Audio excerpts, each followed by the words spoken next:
And where is Rama right now in our story? What is he doing right now? You can tell anybody. He's in Italy. No. He's performing rituals. No, he's not performing. He is along with Vishwamitra and they are all. He's yes. going to Italy. Mithila. Mithila. What? Why is he I want to tell the details about Ganga. Correct. So yes. He's at the Ganga right now. Yes, that's what we discussed, right? So typically Vishwamitra, Rama, Lakshmana along with all the other sages, they are going from the place where Rama killed those two demons. What are those two demons? Everybody can tell. Subahu and He didn't kill Maricha. He didn't kill Maricha, correct. He sent him away and Subahu is killed. So from there they are going to Mithila. Why are they going to Mithila? What is there in Mithila? What did Vishwamitra tell? the great Vishwamitra got invited. That's right, but what is there in Mithila? The That, bow. Janaka Maharaja. yes, that's bow. What is that bow called? Shivadhanasu. That bow belongs to Lord Shiva. Lord Shiva gave that to Janaka Maharaja's grandfather. Okay, and that is taking all those puja and everything. It is being prayed like an auspicious thing. It is staying in the.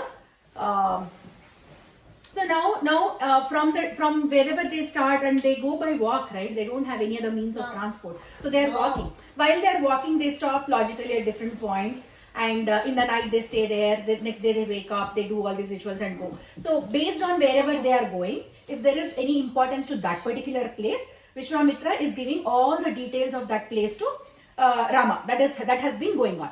Now this is a very, very important episode that we are going to discuss today. That is about Ahalya. Ahalya Sapa Vimochana. This is the most uninterrupted, most abused part of Ramayana, if I have to say.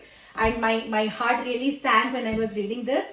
I felt very sorry for our society and ourselves as Hindus. The reason why, you'll know why I'm saying this. What happened? Who are we going to talk about today? No, the person. Ayodhya. No, Ahalya. Ahalya, okay? Who is he? She is a lady. And her husband's name is Gowthama. Gowthama, yes. No, Okay? So, Indian society is so special. What is so special about our Indian culture? What is something that makes us stand apart from the crowd? Can anybody guess or can anybody tell me what makes Indian society stand apart compared to other societies, other cultures? Can anybody guess? we have over 3 billion people in our nation. That is not population, that is numbers. Yes. 1.5 billion. Like we have more freedom. More freedom? Freedom, everybody has freedom. More freedom. That is right. I mean, I want inputs from mothers as well. Can you guys think about it and tell me what makes Indian society a slightly different one compared to the others, especially the Western ones? We respect women, value relationships. Relationships, take it to the next level. Marriage. Yes. Kids. We're just better like now. Huh? Trust, we're just better. We just what? Better. We just better? Okay, yes. So we have way more history. Way more history, yes. We respect women more than any other culture. That is also one thing. Adya. Respect women. There's respect everything in their life. We respect everything? We have unique, what is it again, like traditional days. Yes, we have unique traditional days. There's many mysteries. Oh yeah, there are. And some of them we are trying to unveil with these classes, right? Okay, one of the most important things one of the moms actually said is marriage. The institute of marriage is very, very different in India compared to the other societies. In Indian cultures, first of all, there is no concept called divorce. Once you are married, you are together forever.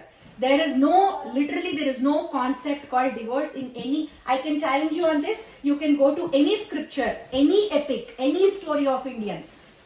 If you can find one couple that got divorced, you can tell me and I will treat you or I'll give you any kind of gift that you want. This is an open challenge to everybody. So that is the level of importance that, no, there is no questions. I'm talking, you are listening. Can't you No. just fly to America? What? Can't you just fly to America and get one and do one? We are not talking now, you are listening first, okay? For the next 15 minutes, you will just listen. So, there is no concept of divorce whatsoever. You cannot get divorced, you cannot get separated. So, what does that mean? It means that you cannot get into marriage easily. Like, you should be very smart enough to decide whom you want to marry. Only then, if you are 100% sure that that person is able, good enough, he matches with respect to your ideologies, your thinking and everything, only then you will be entering into marriage. Yeah. Yeah, so basically, in old days, like they would get married really young, right?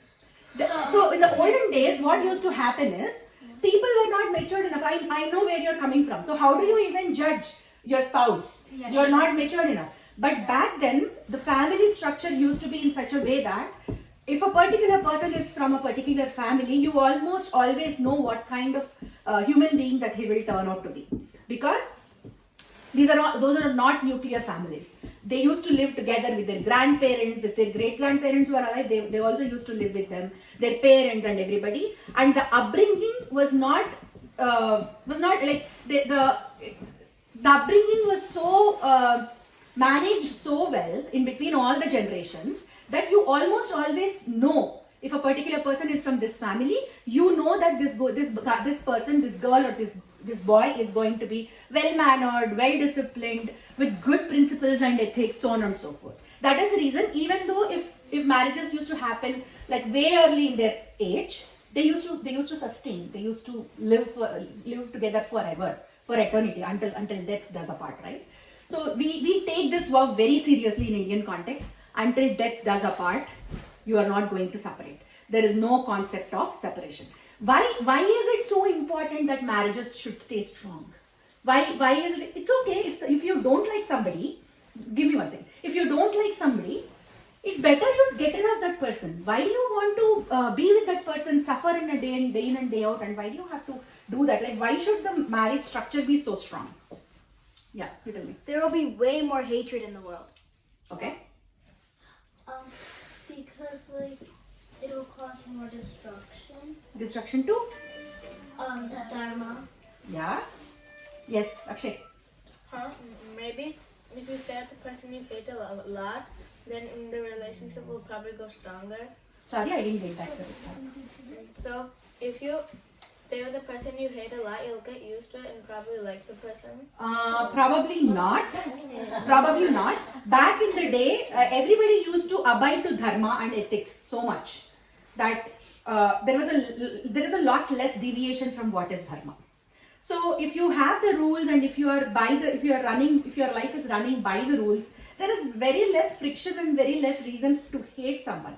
Because even if they have made a decision that which may not favor you, they would have just followed dharma to make that decision. So you cannot really hate someone because they took certain decision which is not in your favor. They had to do that because they were trying to stay in compliance with dharma. The reason why marriage structure is so important is because that is the basis of the society. Imagine a broken family, kids being raised in a broken family. They have so many insecurities. Probably you must have seen some of your friends in the school like who are from broken families and they have some issues going on. They're not very happy, so on and so forth, right? If kids have to be given proper upbringing, if they have to be brought up with proper ethics, proper sense of security is what you get from your home. You know, no matter what you do, if you have committed a mistake, if you have broken something, if you have broken a glass, if you have broken anything, you know for the fact that your mother and father might scold you, but you know 100%, you're 100% sure that they love you. No matter what you do, you are loved in the house. So that is the kind of sense of security that kids will get if they are with their parents. That is the reason this is very important. Marriage structure is very important. Broken marriages are not a thing. Like, they should not even be existing in the world. There should never be a broken marriage. So if there should not be a broken marriage, you should take wise decisions. You should not really get into the superficial things. Somebody might look good, somebody might like somebody just by the looks of them, or you might You might think that somebody is a perfect match, but before you come to that conclusion, there are a lot of things that you need to look for in that person so that in future you don't end up into this kind of a relationship. Okay, the reason why I am telling you all these things today is because I'm going to talk about Ahalya and Gowthama and what they go through as a couple and what happens in the story. Right? Got it? This is some precursor to the conversation that we are going to get into. So now, as they are traveling, they enter into a part of. The Dandaka forest. No, that's not Dandaka forest. That's not. So they enter into a part of forest which looks very, very beautiful. Very, it looks very peaceful, pious looks and everything. But Rama starts to feel that, okay, this particular place has not been inhabited for quite a long time. That is what he feels when he enters that place. And Rama, naturally inquisitive person, being a naturally inquisitive person, he asks Vishwamitra, can you give me some details about this place? This place feels very mysterious to me because this place definitely is not possessed by any demons or bad people. It is definitely nice place. People who have lived here probably are they are some sages or they are some saints, nice people. But this place feels like abandoned one. Can you give me details? So then Vishwamitra goes on to say, okay, this place belongs to a couple called Gowthama and Ahalya. Gowthama is a sage again. He's a very great sage. All right.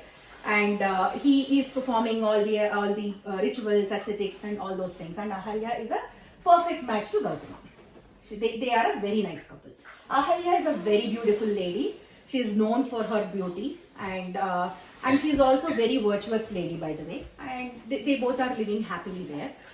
And Ahalya and Gowthama, Vishwamitra gives that introduction to both of them, right? Yeah. To Rama and Lakshmana. Who is Gowthama? And then Vishwamitra goes on to explain how that hermitage actually flourished and how they used to perform yaga and all that. And then, do you guys know who Indra is? Yes. Who is Indra? He's the god of all King gods. of gods. Oh, okay. No. He's the king of gods. So he is basically like, so when I was reading through Valmiki Ramayana, the way they explain the position of Indra is, he is like CEO to a company. So if the entire world is considered as an organization, he is like a CEO. He controls who gets what.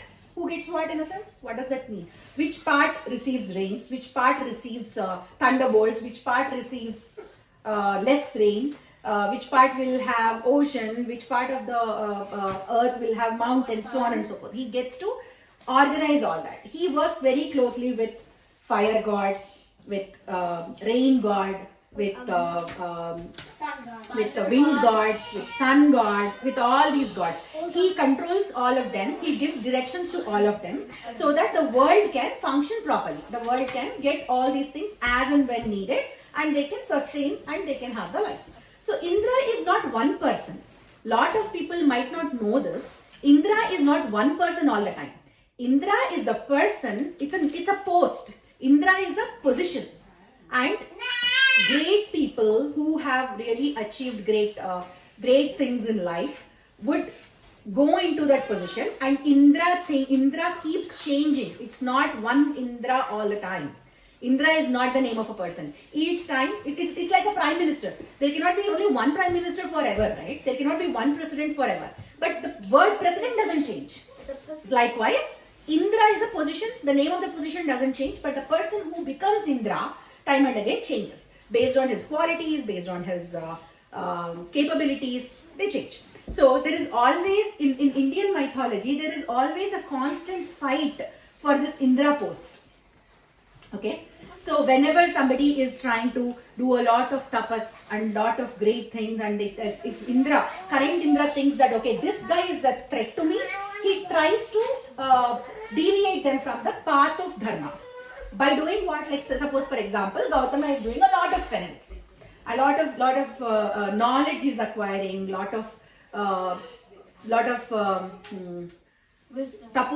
wisdom he is acquiring, and current Indra becomes little insecure. No, not jealous, insecure. insecure is what he becomes. He thinks that, okay, if I leave Gowthama like this, he is going to be the next Indra and I am going to be thrown out of the power. That's It is jealous. it is politics. It's Yeah, clear it's politics. jealousy. It's not jealousy. He is not jealous of wisdom he is gaining. Let Gowthama gain whatever wisdom he wants. I really don't care. As long as Gowthama doesn't aspire to become Indra, I don't care. Indra doesn't care. So it is not clear jealousy. It is a political aspect of it. If it is jealousy, fear say of for example, becoming- fear of Fear of going down. yes, fear of being dethroned, Fear of being beaten. not beaten. Fear of losing the position of Indra. So insecure. Insecure. Is Yes. there a main person of Dharma? Dharma. I mean, there is Indra. Is there a main person meaning we have three gods, right? Brahma, Vishnu, and Maheshwara. Maheshwara is Indra is Shiva. God of gods. All of them is not god of gods, king of gods. King. So, King of gods. But these are the three main people. These are the three people who will ultimately maintain dharma. I thought So they are above and beyond Indra. Brahma, Vishnu, Maheshwara are not positions. One second. They are not positions. They are only one. They are always Vishnu is only one. All the time it is Vishnu only one. Shiva is also like that. Brahma is also like that. The person who is changing is Indra. Indra is a post. Yes. Go ahead. Okay, so like, how long is like a term of being Indra? I don't know. It depends on who's the next person raising to be Indra. If he is at that level of becoming and dethroning Indra, immediately he would go down. So like, There is what's like the common age? no, I don't know. There is not. At least I don't know. Maybe there is somewhere it is And written. like one more thing, how many times has like the Indra? Multiple times, like so many times, Indra has changed. Yeah, but like mostly in like the epics or like the story of Rama. In the story of Ramayana, I don't know, but multiple times Indra, the person who is in the position of Indra, has changed. One second. So like, how do you determine who Indra is? That's what I was telling you. The more penances you do, the more knowledge you gain, Yeah, the but more education you go through, the more penances you do, and if you aspire to become Indra, then if the current Indra, if the person who is aspiring to become Indra is stronger than the current Indra, then the Indra will be dethroned. Yeah, but like, what if two people do the same thing? There will be some tests for that also. People they might be almost equal, but there will be one differentiating factor, right? So that will be that. Who's the god of gods? There is no god of gods. God of gods probably is Indra, Brahma, Vishnu, and Maheshwara. So basically, is there like a timeline? So what I mean is, is there like a maximum time that No, you have to be no, Indra? no. So basically, if you just start being Indra, someone can kick you out and be the next Indra. Be the next Indra based on their qualities. Okay? Yes. Ritvik, you had a question. Okay. No, you asked, right? You have to listen next. Okay? So that is how the position Indra will be filled. Okay? This is a very important detail. Otherwise, you will not understand why time and again Indra is coming and disturbing people when they are doing penance. Why should he do that? This is the reason. So whenever somebody is really doing a lot of penance and they are so close to becoming an Indra or so close to achieving something, at the fag end of everything, Indra would come and disrupt in multiple ways. Sometimes he sends his Army? no, not army. Some women who are really beautiful, and he will try to deviate these rishis who are doing the penance. They would come and dance. They would come and start serving them, and these people who are doing the penance will get distracted. So that distraction will take away the power or wisdom that they have already earned, and they would go back in their penance. Say for example, this is how much. This is time. This is the amount of. Assume that this line is the amount of penance or amount of effort that you need to put in order to become Indra. Here is a post Indra, for example. Okay. And this guy ABC, somebody, could be Vishwamitra, could be Gowthama, somebody. He has started doing it and he has progressed. He has progressed so much. What is it they are trying to achieve in this effort is, one thing is they should overcome their anger. They should overcome their interest in the worldly things. Like there's a nice dress there. I want to go and buy that. I want to put it on me, and I want to see how it looks on me. That is one of the things that is one of the pleasures, right? You should this person who is aspiring to become Indra or aspiring to become something should overcome that feeling. Should overcome that sense of need and urge of okay, I want this. They should also overcome things like I love my kids. They are everything to me. They should have that willpower to let things go. Let kids go. Let my property go. Let everything go. Nothing is material to me. Nothing is important to me. My goal is ultimate. My goal is the only thing that is important to me. So if they would have crossed anger, they would have crossed lust, they would have crossed desire, they would have crossed love, they would have crossed their interest in worldly things. So somebody has come so far, and here this guy Indra would drop in and he would put one ultimate test. If this person is passing this test, probably he would be the next Indra. So Indra now thinks that Gowthama has reached this particular juncture in his penance and he needs to be tested. That is what he thinks. Diya, tell me. Like, doesn't that make them selfish if they just don't care about anything else but their goal? Yeah. No, it is not selfish. They are selfish. They have set themselves to achieve greater things. It's not like they are neglecting or they are leaving their kids on the roads and going. It's not like that. They have renounced everything. They have lost. See, for example, Gowthama Buddha also did the same thing if you look at it. Yeah, Gowthama Buddha more or less did the same thing. He left his kingdom. He let everything go and he went on to become Gowthama Buddha. Even Ahalya? No, Ahalya did not do that. Wait. Ahalya is wife of Gowthama. No. This Gowthama is different from Gowthama Buddha. Sorry, this Gowthama is different from Gowthama Buddha. I will talk about Gowthama Buddha later. Yes. So like you know how you said. Louder. You know how you said like when somebody really wants to be Indra and they reach the goal, then they can just kick the old Indra out. Like what if the old Indra doesn't agree to it and starts? He has to agree. Rules are rules. There is nobody who will say that I won't abide by rules. All the other gods will not let him do that. All the gods will say enough. Now you get out. That's what they'll say. Okay. So now Gowthama has reached this point where Indra thinks that okay, I need to test this guy.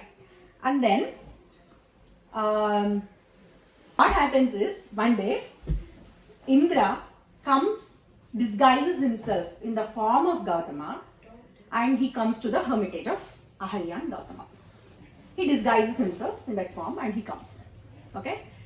So then Ahalya for a second thinks that it is probably Indra and Gowthama would have already left it. It's like 4 o'clock or 4-ish in the morning. And all these sages and everybody, they first go to the river, they offer the prayers, and before the sun rises, they offer all those prayers, and then they come back. That is how all these rishis and sages would do. Okay. So Ahalya for a split second thinks that Gowthama has returned, but then Ahalya is also a powerful lady. She is also someone she's very virtuous, and she's also someone with a lot of knowledge. She has acquired a lot of knowledge because of her own penances and her own tapas. She's not a normal lady. So she immediately realizes that it is none other than Indra, but then she's a human being, right? After all, she is also a human being. She might be virtuous and all that, but she's a human being. And for a second, she's like, okay, this guy is acting like my husband. It's okay, I will also act like, I will also act in such a way that I will pose in a way that I don't recognize him. I will accept him to be my husband. It's okay. She thinks like that because she is really excited to think that okay, this guy Indra, who has access to all the beauty in the world, all the riches in the world, he's coming and looking for my company. For a second, she's a human being. That's what I'm telling you. She is a human being. For a second, she also gives in. She also thinks that, okay, if you are acting like this, I will also play along. I will also do this. And she behaves with this guy Indra, who came in the disguise of Gowthama, and she acts with him like the way she acts with Gowthama. She treats him like her husband for some time, like for few minutes or for half an hour, whatever the time frame is, until Gowthama comes back. Now Gowthama comes back. Gowthama is really furious at all this, and he curses both of them, both Ahalya and Indra, who is in his disguise. Both of them he curses. For Indra, he says that you will lose your masculinity. You will not be a male anymore. You will lose your masculinity. And for Ahalya, he says that you will live in the same forest, okay, and you will become invisible. You will not be seen by anybody. You will not have food. You will only live on air. You will only live. Your life is because you are breathing. The only thing that you could do is probably breathe, and you will live like this with this kind of life until a very virtuous person called Rama comes. Once he comes, he takes that timeline only to tell her how long she has to be in this form. At some point in Treta Yuga, Vishnu takes the avatar of Rama and he comes. Until then, you will be like this. You will go through this painful period wherein you will not be seen, you will not be visible to anybody. You will be just breathing. You will not have any food, nothing. Hold on. That is the curse that that Gowthama gives to Indra and Ahalya. Okay, I am taking a pause. I can see the questions in face. All your faces. I am up for this torture. Let's go from here. I will go in the round. You don't have to raise your hands. You put down your hands. I'll go in the round and answer all the questions. Indra be a female and he is his male. No, he will be. You remember Kim Purushaha? What? You remember when we were in Swapnika Auntie's house, we discussed there are so many different kinds of human, they're very close to human beings, genetically they're slightly different. Yakshini, Yaksha, Gandharva, all those things. And those soulless humans are? They are humans, but they're slightly different from humans. Like say for example, Gandharvas can sing very well. They have that ability to sing really well. And Yakshas look very beautiful. Kim Purusha is somebody who's like, when you look at them, they'll be like male, but you get a feeling like, is it really male? Kind of transgender is what Indra becomes. He won't become female. He becomes a transgender because of sin that he has committed. He changed his attire, he changed his look and everything to look like Gowthama and trick this lady, right? So that is his mistake. He shouldn't have done that. So he did that and he got that punishment. Yes. Ari, you had a question. So he just predicted that Vishnu will come in the Yes. form. He did not predict. He knew. There is something called Divya Drishti. These people, they have done so much of penance that they can know what is going to happen in future.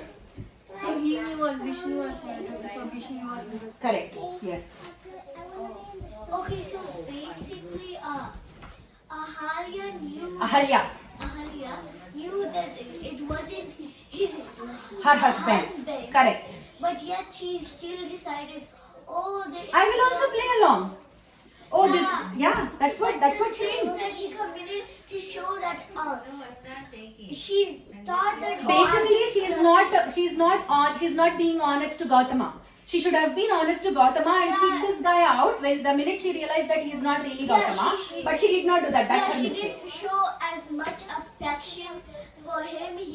It's like she lost affection for that person. She's like, oh, this person wants me, so I'll go to him. Yes.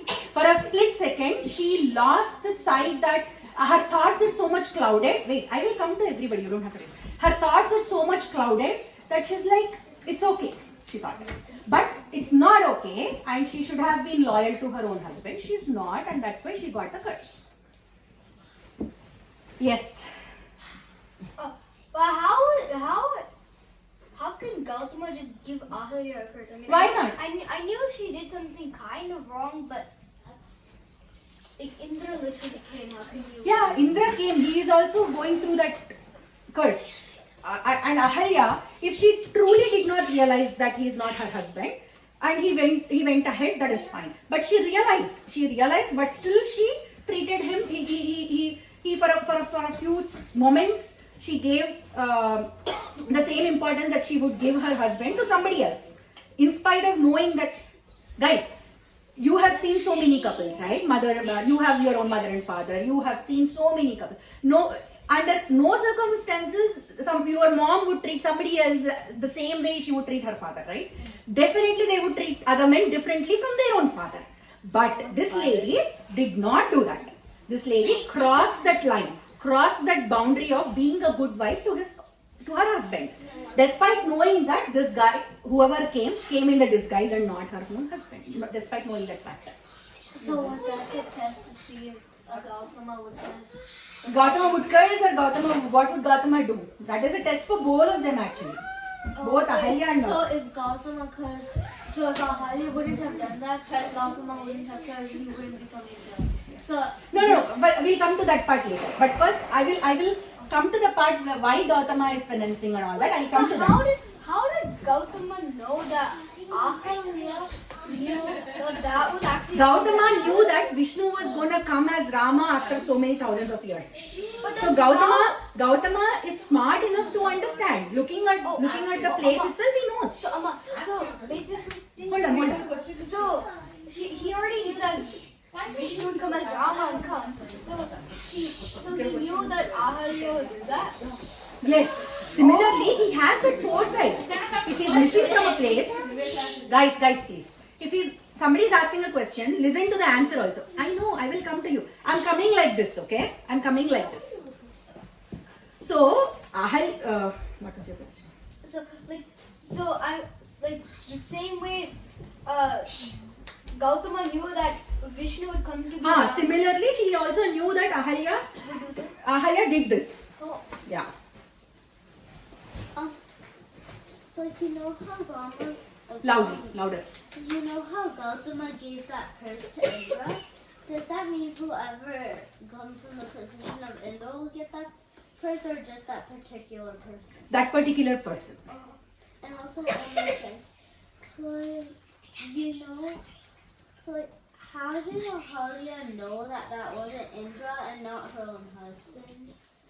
Ahalya is smart. Ahalya also is a tapaswini. Tapaswini means female ascetic. Female ascetic. Yeah. So she knows. She's not a dumb person. She is smart. She's also has some foresight. She can see things. She can see things that are not right in front of ears. She can know what the facts are. She can know what the facts are not. Yeah, but like, how does tapas give you all that, like... That is a meditation. That is the power meditation has. If you focus on something, if you focus on, if you close your eyes and if you focus on things, that's a long process. It will take years and years for that. Great monks have been able to achieve and go to that level. It's like it's a process. You will not be able to achieve it in a day or two. Meditation gives that power to people. Ask. So, since Indra came as... I will save the toughest questions to the end. That's why I'm not asking you. Wait. Since Indra came as Gowthama... Loudly. I want you to be heard on that video. Okay. Since Indra Came as Gowthama.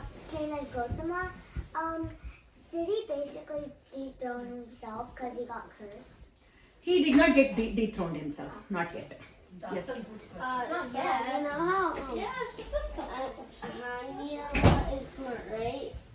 Does she mean that she knows math? She knows everything. She knows a lot of subjects. She knows math, she knows physics. She's in PA, guys. She's in PA. She's in PA. She's above PA. She's above your principal. She's above your this thing. Yeah. Then she should be Emperor of Math. Okay. What kind of We will declare Ahalya as Emperor of Math. Okay, now everybody's quiet. Dia gets to go next. Okay, so you said that Gowthama, he wasn't able to feel anger, right? But due to his furiousness, he cursed them both. How is that possible? That is exactly what I'm saying. He thought that he got control over his senses.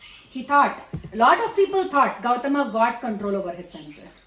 But the fact is opposite. Because this is a test, they pushed the limits, like they pushed things to a next level. If probably somebody came and destructed his hermitage, Gowthama would have sat and rebuilt it. He would not have got furious. He would have like, it's okay, let it be. If somebody came and put water into his yagna, if something of lower degree had happened. Okay, fine, they are fine now. If something of lower degree had happened, right, Diya, he would not have taken that kind of extreme action. He would not have reacted. That senses are in his control, but not like 100%. He has not reached that 100% goal yet. That is for Indra to prove that, and Indra has proved it. Okay. Okay, and Yeah. one more thing. Isn't like the Indra like the king of gods, right? How did Gowthama manage to curse him? Managed to what? Manage to curse He's a him. king of gods, right? No, that is because of his penance and the power that he has achieved because of his meditation and penance So and like he's ritualism. stronger than him? See, it is very difficult to decide who is stronger than who. It is at that moment, Gowthama has so much of, he has achieved so much of power, he has achieved so much of things because of his penance, that if he puts a curse on somebody, it will come true. It will come true. Okay? In the next part of the story, I will tell you what Indra does. I will come to that part. Indra doesn't take that curse forever with him. Yes. And Gowthama is unable to be an Indra now because like he Gowthama doesn't even aspire to be Indra. Oh. Yeah. Doesn't even aspire to be Indra. That's it. Indra. Yeah, exactly. That is the whole point. I'll come to that. Why did he Let me finish the story. Let me finish the story. Does the current Indra eventually get beaten? I don't know who current Indra is. So like you know how you said Gowthama didn't aspire to be Indra?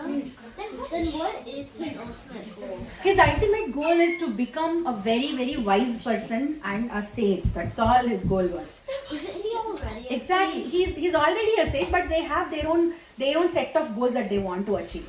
That has not been given in Ramayana very specifically as to what the goal that Gowthama wanted to achieve.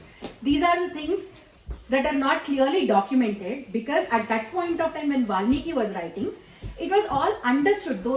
Sometimes it so happens that you don't write in your text saying, you know what, I am in the 21st century and sun rises in the east. You don't write that because it's a known fact for the entire world that sun rises in the east. Similarly, at that point of time when Valmiki was writing Ramayana, it was probably very well known to everybody what their ultimate goal of all these sages was. That is the reason probably they did not think that this should be explicitly written, and people after crores of years would still be trying to read and make sense out of it. So those things were not written very explicitly in these texts. So I am not able to tell you what that particular goal is that Gowthama is trying to achieve. Okay, coming. Question: how can Dharma exist when he does such things? Okay, this is in accordance to the role of Indra. Indra is acting in accordance to his role. Indra has the responsibility of scrutinizing people. Indra has the power and responsibility of scrutinizing people and bringing only the best of the best to the role of Indra. Indra cannot, whatever it takes to test them, whatever it takes, he has to put them through the test. That is also one of the roles and responsibilities of Indra. So, that is what Indra comes back and says. I thought that Gowthama was aspiring to become Indra. That is the reason I have put him through the test. And Gowthama gives me a curse. How is it even fair? He goes to all the three gods, Brahma, Vishnu, Maheshwara. Indra goes to Brahma, Vishnu and Maheshwara, and he asks them, like, how is it even fair, guys? I did this because I was supposed to do this.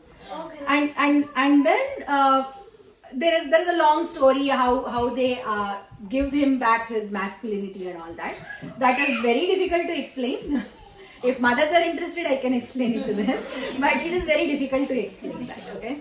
So that's what happens. And now coming to Ahalya. Ahalya, we are left with Ahalya, who is going through the torture of pain, right? So for Ahalya, what happens is, you know when she comes out of the curse, right?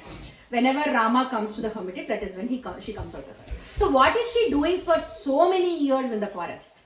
She's again doing penance. She's doing penance to get control over her own senses, to get that self-control over her own senses. And Gowthama, right? Gowthama at the end, what he says after he gives the curses, you will live in this status of being invisible and not eating anything in this status until Rama comes to this land.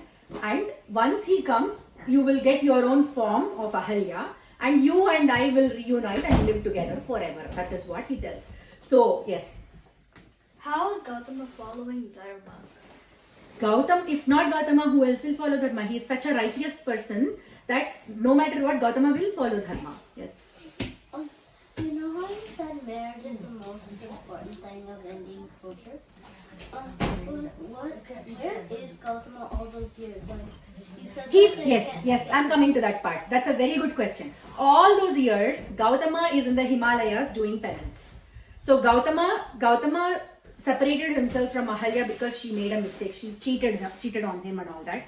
He goes to Himalayas and he is also going through pain, right? He is also going through the pain of not being able to live together with his wife. So this entire episode should not have happened and has happened between this couple. Both of them are going through the pain. Both of them are going through the pain. And the beauty of it is, once this entire thing is completed, Ahalya is out of her curse. Then Gowthama is promising Ahalya, Gowthama wants to live with Ahalya. Do you see that? There is this is why I said there is no concept of divorce. They are not, they are only separated so that they can cleanse themselves, they can purify their self, purify their thoughts, self in the sense not going and taking back. Purify their thoughts and come back together, come back to living together. Yes. And then shouldn't how do you say her name? Huh? Ahalya. Ahalya. Shouldn't she also have the right to go and into some other place like a mountain? No, she's not at her own will now. She cannot do things at her own will Then why because should she forgive Gowthama?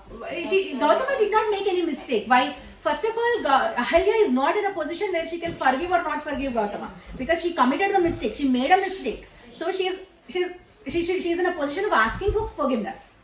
But Ahalya gracefully, because all that thing, whatever has happened was momentary. It did not take Ahalya days or years to realize her mistake. Immediately, once she's clear of her thought in her head, she's like, oh my God, what did I do? What did I just do? Why did I even commit this? She repents it equally. Like she is not like, I did it, so what? She's not of that attitude. She's sorry for what she did. Yes, I made a mistake. What next? What next? So, this is so beautiful. Whoever commits the mistake, whether it is man or a woman, male or female, doesn't matter, will go through the same amount of painful consequences. Just because women has committed something, it is not a bigger crime, bigger sin than if man commits. It is equal of a sin, whether man commits or women commits. It is equal of a sin to both of them. But unfortunately, in today's world, it has come to a state wherein if man commits a similar mistake, he is forgiven very easily. But a woman is held for responsible for that. Held for. She needs to be chased no matter what. That is the kind of society that we are living in. Everybody needs to be chased. Everybody needs to stay pure in their thoughts and actions. It doesn't mean women have that responsibility of taking the culture ahead and men will behave like dogs. That's not acceptable. Nowhere does it. Even today, we have to hold everybody responsible for the well-being of the society. But in my opinion, if they love each other so much, then why did Gowthama give her such a cruel punishment? See, somebody cheated on you. How would you feel? I mean, yeah, but I wouldn't curse them for years until It's the most important vow of your marriage. It's the most important thing.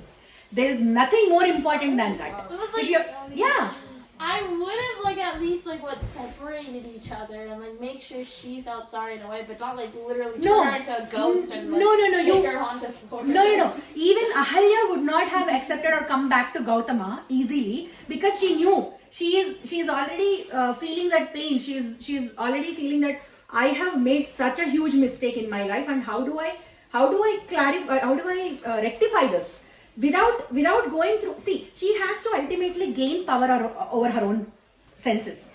It takes so many years for somebody to gain power over their own senses. The amount of time, whatever Gowthama prescribed, right? Hold on a second. The amount of time that Gowthama prescribed for Ahalya is the amount of time it takes for this lady to gain control over her own senses. So, for example, yeah, she realized it, but after like a year or so, is there a guarantee that she wouldn't give in to same kind of temptations? There could have been. Gowthama is wise enough to understand that, okay, she's feeling sorry and she's genuinely sorry for what she has done. But if I forgive her and if I don't give her enough consequences, or if I don't train her to become a person who has control over her own senses, she will again repeat the cycle. I should not let somebody do that. The minute you, in Indian culture, in Sanatana Dharma, there is no action without a consequence. Every action has a consequence. Only until the age of 12, whatever sins or mistakes that you make, go into your parents' account. They are punished for your mistakes until you reach the age of 12. After the age of 12, everybody is by their own guys. After the age of 12, if you are making a mistake, you will be punished. Not your parents, okay? So that is the sense of... What are you looking at me? I didn't do anything wrong.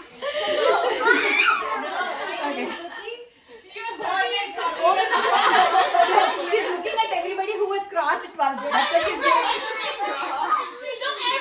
Okay, so that is the reason. Hold on.